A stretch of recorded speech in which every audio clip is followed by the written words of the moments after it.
Hi, Lindy Goodall here, and this is my cat Cisco, and yes, he does jump on my lap when I go to sew. I don't know why. We've got the machine set up, and I'm going to show you some of the buttons that are on the machine. These are buttons you're going to be using most every time you sew. So let's take a closer look. So the NV950 has a needle threader on the side. This is an automatic needle threader. I'll show you how to use it in the video on threading your machine.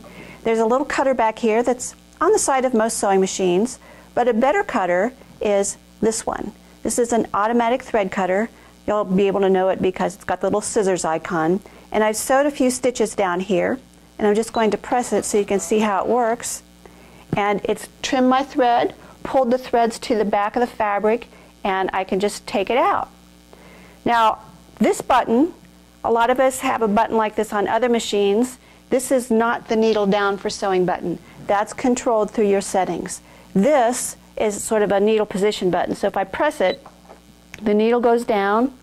I press it again, the needle comes up. So you can use this to sew just one stitch. You're getting close to the end, you don't want to sew off the end, or you have to stop at a certain point. This is good to do those last few stitches. Now this button that looks like a U-turn symbol on it, this will actually stitch backwards. So as long as I'm holding it in, it will stitch backwards. So let me see if I can do it from up here. You can see everything. See, it's stitching backwards. If I just tap it, then it will just sew one stitch. And yes, here we have another cat in the video. This button is your speed control. When you first get your machine, it'll be set all the way to the left.